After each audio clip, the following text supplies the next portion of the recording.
What is up, world? And welcome to Studio Day Every Day Quarantine, although I guess it's not day quarantine for much longer.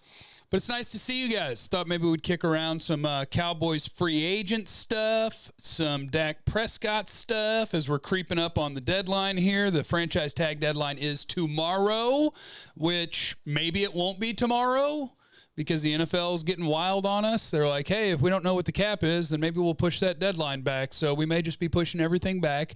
But either way, same old on the Dak front. We watch, we wait, we see. Then I believe we're going to see a guy get franchise tagged, and we watch, we wait, and we see. And then you'll get to draft day, and if you haven't signed him yet, the team's going to go, crap, do we have to pick a quarterback? And we watch, and we wait, and we see. So I'm exhausted of it. You're exhausted of it. We'll see. Don't worry about it. By the way, for the Dak haters, there was an article today on ESPN Plus, the fancy ESPN, where they had Dak as the most overrated quarterback because he's going to make a ton of money. And they're like, yeah, and he's like a top 10 quarterback. And their most underrated is Ryan Fitzpatrick. So if you're a huge Dak hater, you should start the push for Fitzmagic and just say, save a bunch of money and play with Fitzmagic. I mean, at least you'll be having fun, right? Anyway, free agent targets, to me, is an interesting conversation for the Cowboys. And I'll throw out a couple of names that I really like for this team. And then we'll throw in the caveat that they probably ain't going to sign any of them. Even in a year where the mid-level guys are going to really get squeezed here because so many teams. Carlos Dunlap just got cut from the Seahawks. Their best pass rusher, they had to cut him. They needed to save $14 million. The cap's coming down, and so many teams were overextended, had already restructured guys and pushed money around, and they're screwed. Saints, Eagles, they're screwed. Even in that year where the Cowboys, if they want to, they can create money. If they want to, you can move Tank's money back. You could move Zach Martin's money back. You can move Tyron's money back. I don't think they want to do that. I know they're going to have to with someone, maybe Zach Martin, whoever. But I also think they don't want to with a defensive end who's starting to creep up there in NFL years. I don't think they want to move liability to later to try to capitalize on the now. I think they're just going to try to win with what they have. But if they were wise, a couple of names that I think, to me, are definitely worth focusing on are Shelby Harris, defensive tackle in Denver, who is now a free agent. What does that market look like? Dalvin Tomlinson, defensive tackle from the Giants, who is now a free agent. What does that market look like? There's guys like that. Mike Pennell in Kansas City, who is the run stuffer, who when it's time to get after the passer, Chris Jones comes in, but Pennell is the dude that's in there to stuff the run. There's a bunch of dudes at defensive tackle that are good names to know, and if the middle of the barrel becomes the bottom of the barrel, then maybe the Cowboys get involved. But what they do in free agency is they let everybody else pay all the players, and then when there's nothing left, they scrape the bottom of the barrel, and then those guys show up to camp, and they're not any good at football. Why? Because you get what you pay for. So hopefully the market will let them, take a flyer on Ndamukong Suh, free agent. There's so many good defensive tackle free agents out there that hopefully they can take advantage of a situation where there's just not money for all of these guys, and you can get a guy that's at least a really good run stopper. Because a good run stopper, a good fat guy for this team, also makes your linebackers better.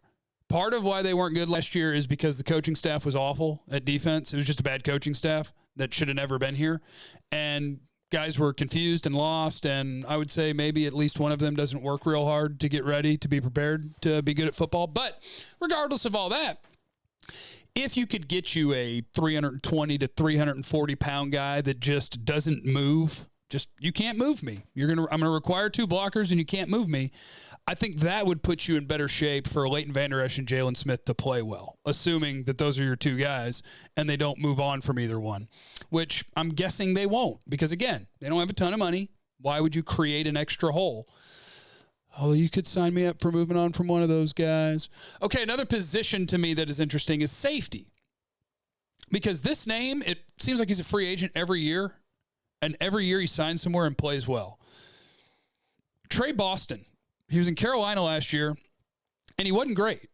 But the 2 years before that, he played really well. And for some reason, he just never ends up on a long-term contract. He gets his little one-year deal. He goes out and he plays well, and then he's back on the market. Nobody wants to keep Trey Boston. But I think that's a name worth knowing. Look, the guys at the very top of the list, Justin Simmons in Denver, he'll likely get franchise tagged again. Todd France guy, same agent as Dak. Surprise, we can't get contracts done. Who would have thought?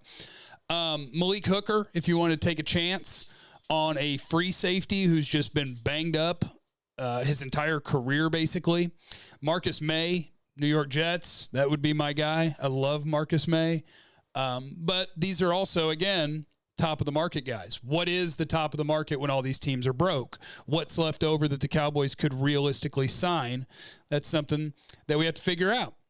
But those are some free agent targets that I'm interested in. If you're going on the budget, Trey Boston, I think that's a great way to fill a hole at free safety and then go draft and have a competition with a real-life veteran starting caliber player and a young player. I'm down for that. And at defensive tackle, I'll just keep harping on, I guess. If I can, Shelby Harris, but I think he's going to make good money somewhere. What does the market look like for Dalvin Tomlinson, who's a run stopper? It's what he is. He's a giant man that doesn't get moved. Those are a couple of the free agents that I'd like to see the Cowboys focus on. Now, what else did I want to talk about today? Free agent targets, Dak rumblings, draft mailbag. All right, draft mailbag. Let me see. A couple of people sent me things on the Twitter at JC1053. Diego at D Oliveras41. Hi, Jeff. Hope you're doing good.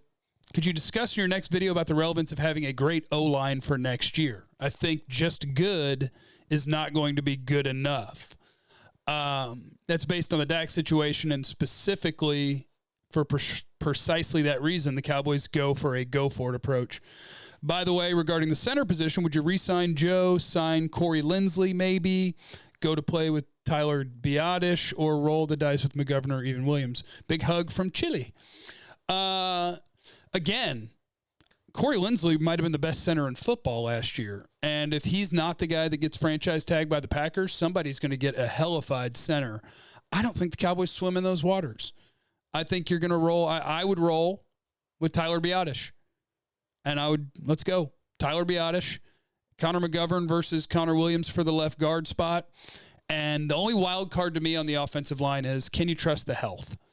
Can you trust Lyle Collins and Tyron Smith to hold up physically? Because if you can't, then what you got to do is you got to consider at number 10 overall, Rashawn Slater, Penei Sewell if he's there, even Tevin Jenkins, Oklahoma State right tackle, Christian Darrisaw, Virginia Tech left tackle. I think those names are in play just because it's getting tough to trust the health of the offensive tackles that you have. And as look, I'm a Dak guy, right? Top 10 quarterback in the league, no doubt. Maybe top 7 or 8. He's really good. You should keep your really good quarterback. But his success is predicated on, can I be protected? When he's protected, he's balling. And when he's not, life gets hard. Pat Mahomes knows that. He just saw it in the Super Bowl. He had no offensive line. He never had a chance. So this offensive line has been the strength of this thing. When it was Romo and into Dak, when it was DeMarco Murray and into Zeke, the strength of it was we whip your ass at the line of scrimmage. That was the strength of this team. So if they go offensive tackle at number 10, and the good news about these offensive tackles at the top of this draft is they could absolutely play guard and kick butt at it if you needed them to. So I think that's in play. In a perfect world, I would get Tyron Smith to be healthy for the next half decade because he's still a really, really good left tackle when he's healthy.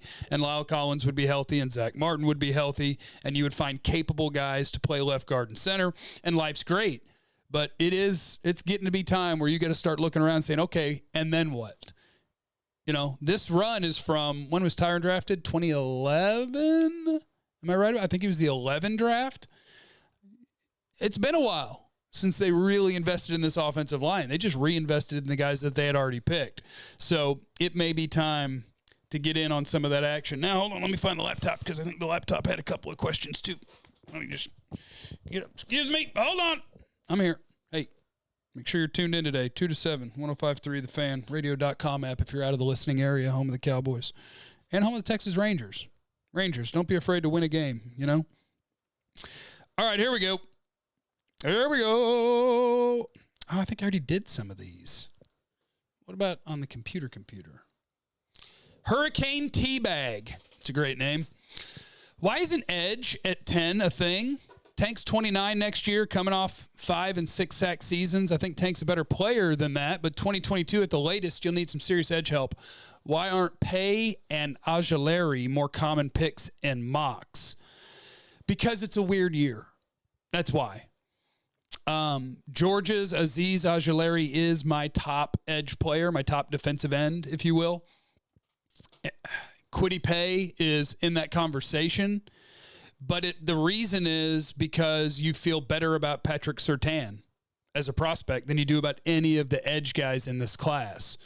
I like them, but there's no finished products. There's nobody at that spot that you feel great about. There's guys you like, and if you're picking at 20, I would take one of them and be really, really happy. At 10, I think you just want to be able to sleep easier after you've made the pick and know that you picked a guy that's got a really high floor and a chance to be a good player. It's a top 10 pick. So that's what I think is going on. I'm with you that the Cowboys could use an edge.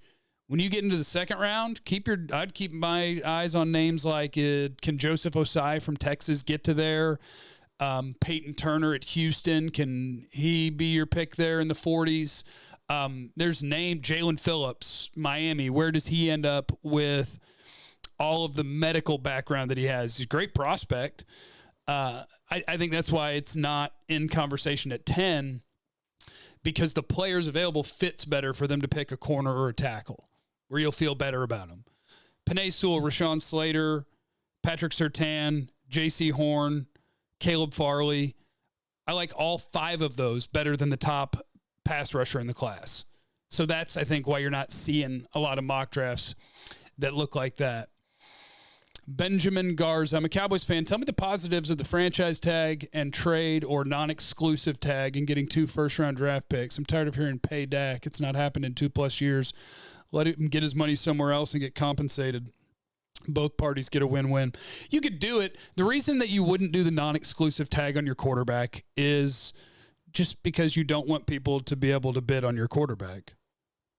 I mean, if somebody does come in and offers Dak $43 million a year and the Cowboys are over here fiddle farting like, why won't you take $36 million? Are you then really going to let your quarterback walk for a couple of ones from Chicago?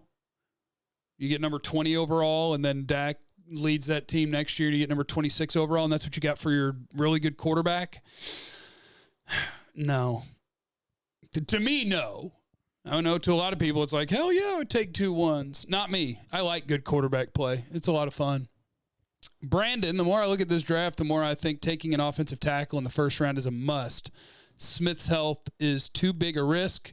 Corner and safety classes seem deep enough to still be able to help them and do this. How would those scenarios play out with and without trading down? Okay, let me pull up the board. So if you wanted to take a tackle with your first pick, what you would do with trading down makes it a lot easier, but without trading down, safeties get real weird in NFL drafts. Like, I didn't think Juan Thornhill and Taylor Rapp would both last into the 50s, and was Rapp actually at like 60 or something? Sometimes safeties don't go as high as we think, but usually at least a safety will. So it's hard to say. But I would think if you're wanting to get a safety, a corner, and an offensive tackle, and you want to use the first pick on a tackle, then your first pick you're going to say is Penei Sewell or Rashawn Slater. Oregon, Northwestern, right? So that pick's done. Your second round pick, you would go Richie Grant at Central Florida or Trevon Merrick at TCU. I would throw in Ardarius Washington, my tiny TCU man. And then in the third round, I would say the dream pick would be Paulson Adebo, Stanford corner. I've got 10, 14 corners so far in the first 3 rounds of this thing. So it's hard to give you the name because you don't know the order that they're going to go in. But Kelvin Joseph, Kentucky, Elijah Molden, Washington, Asante Samuel, Greg Newsome, Aaron Robinson, Central Florida, Melifonwu at Syracuse, Shakur Brown, Michigan State, both the Georgia kids, Stokes and Campbell. Where do they go? That's the hard part. Thomas Graham, Michigan.